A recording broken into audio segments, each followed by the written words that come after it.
Hey everyone, Tyson the Subaru Specialist from Subaru Prince George here. Today we're taking a look at our first 2023 Subaru Ascent. So this is the first Ascent we've got that's got the new facelift. So the front end is very, very different. Much more similar to the Forester and the Outback than the previous generation Ascent. So much larger grille, and it is that gloss black with the Onyx. The headlights are a slightly different shape. These are a little bit less angular than the Forester. There's no bump on them, but very, very cool headlight. And then a new fog light bezel down here at the bottom. And this is in the new blue. This is the Cosmic Blue. So they've discontinued Abyss Blue for the Ascent, and now it's Cosmic Blue. We have the blacked out mirror caps on the Onyx with integrated turn signals. And new wheels on the Onyx this year. Still the gloss black, still 20s, but different shape. I quite like them. At the back here, through the exhaust smoke, you do get the blacked out badging. You get those little circular backup sensors in the rear bumper. They'll apply the brakes if it thinks you're going to hit something between speeds of 1 and 15 kilometers an hour. Oh, I guess it would help if I had unlocked it, so we'll do that. Won't show you the inside yet. There we go. Black strip across. Still noticeable even with the blue. And now the Cosmic is a different blue for sure, but it's quite nice. Looks different in different lights. So with the third row folded flat, you get a ton of storage in the back of the Ascent. Tons.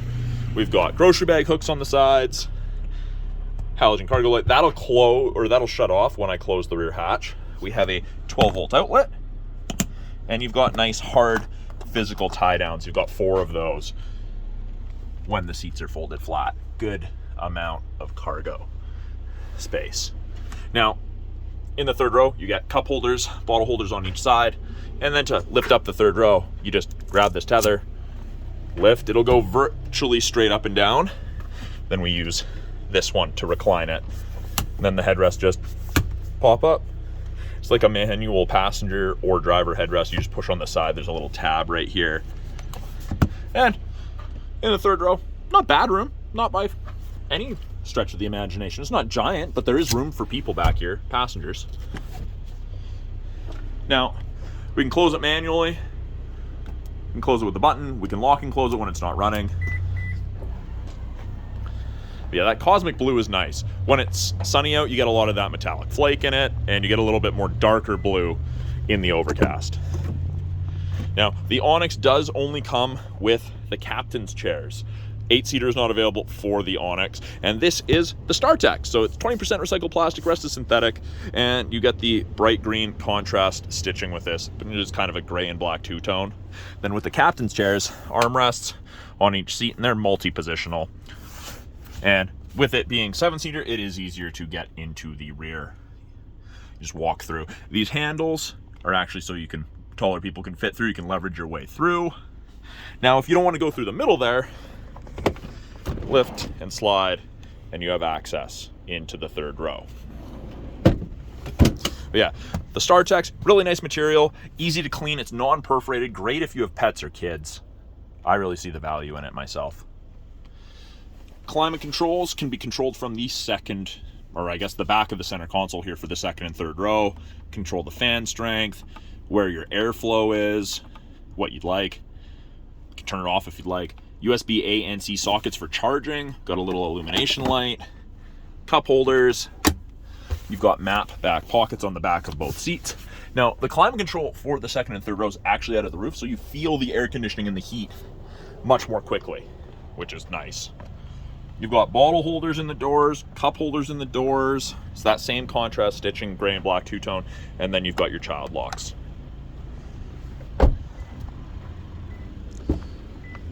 Up front, power windows, locks, and mirrors along with window lock, bottle holders in the door. It is a power driver seat, of course, and it's that same seating material, that gray and black two-tone StarTechs. By the driver's left knee here, I've got the ability to open the rear hatch. I can turn on all of the interior lights, so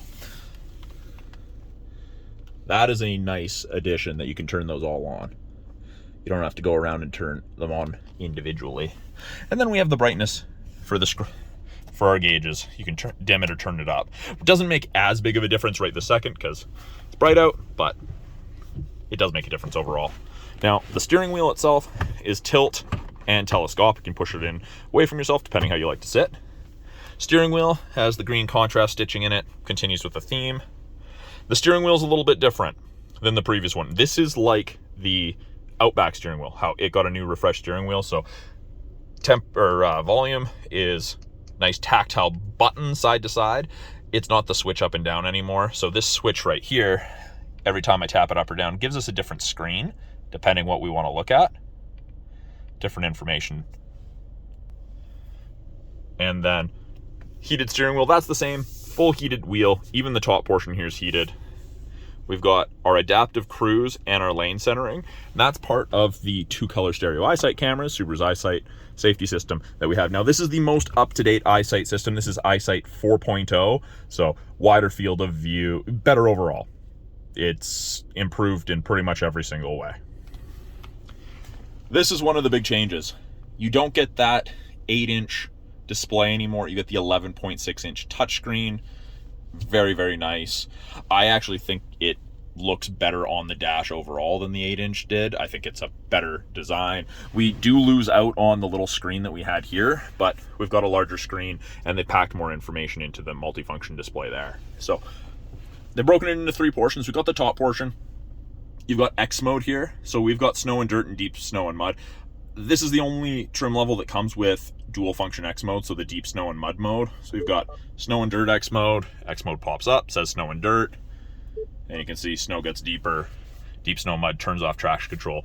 So it's like 4x4 low in a pickup. It's not quite as aggressive. There's no 2-stage transfer case. It's all through transmission programming, throttle response, but it takes a very capable vehicle, makes it even more capable. Got weather, that's part of the satellite radio trial you get with most new Subarus. Widgets, now you can change these around if you don't like it, but water temp, oil temp, those are the ones that lots of people like. And then this would be what's playing, but satellite signal's lost because we're sitting under a big metal roof.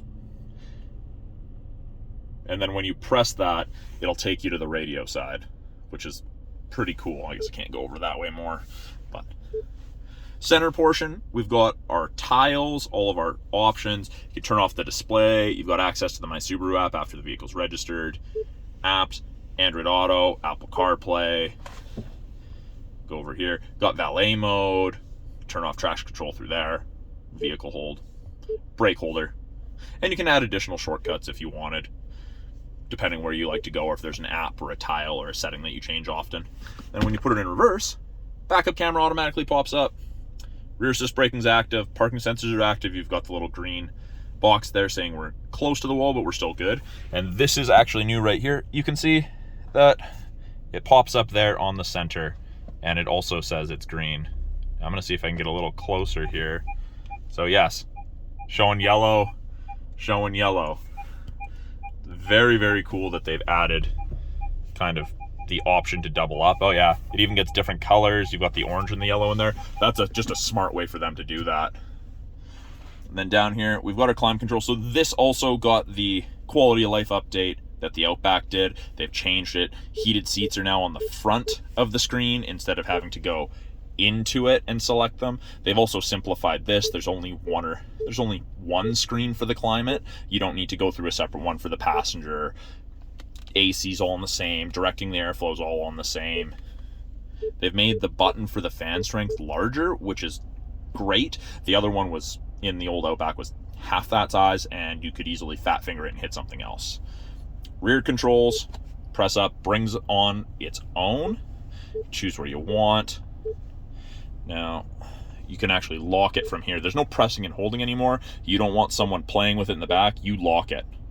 And it does give you the little lock icon right there to let you know that it is locked, which is very, very handy. And then if you don't want to have the rear AC on at all, or the climate control. Now, down below here, they've increased the size of this little media display. There is a little illumination light. It is kind of hard to see right now. It's orange. 12-volt outlet in there for any charging needs. Below that, we have aux port, USB-C and A chargers.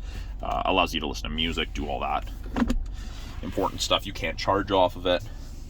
automatic transmission with a manual mode. If you want to select your own paddles or your own gears with your paddles, you can. Park brake is the same. Pull up to turn it on, foot on the brake, push down. Cup holders. Yeah, they've made some nice quality of life changes, but overall the interior is very, very similar. Just that really green contrast stitching is one of the big differences. And then of course the screen. Now, my favorite feature ever, when you put the auto dimming rear view mirror, there's no switch to flick if someone has their high beams on behind you, which is great. It's the best thing ever. I hate having to switch it. You don't even notice it anymore. You do also get your compass built in, and that beeping is because I put it back in reverse because I wanted to find this out. They've added the backup camera washer to the 2023 Ascent, which is phenomenal. That is a great feature for them to add to that, especially in this weather that we're getting. The backs get covered. You don't have to get out and wipe your camera. And then up top here, sunglass storage coupled with conversation / spy mirror. We have access to the SOS and concierge / roadside. That's part of my Subaru trial that you get with most new Subarus. Sunshade, and it is the panoramic sunroof moonroof combination in here. Only the front panel opens or tilts. The back one's just for light, or I mean in this case it's more of an ice roof than a sunroof. And I can stop that shade at any point. It's relatively quick. So that is a quick look at the brand new 2023 Subaru Ascent Onyx. And this is the one that did get the facelift. So look for more Ascent videos to come to my channel when we get them. This is the first one. We won't have another one for a little bit, so it is here. If you guys have any questions about the Ascent, this 2023, or any of the vehicles in our lineup, any of the tech, please put it in the comments below. I'm always looking for new content to make for you guys. Thanks for watching. We'll talk soon.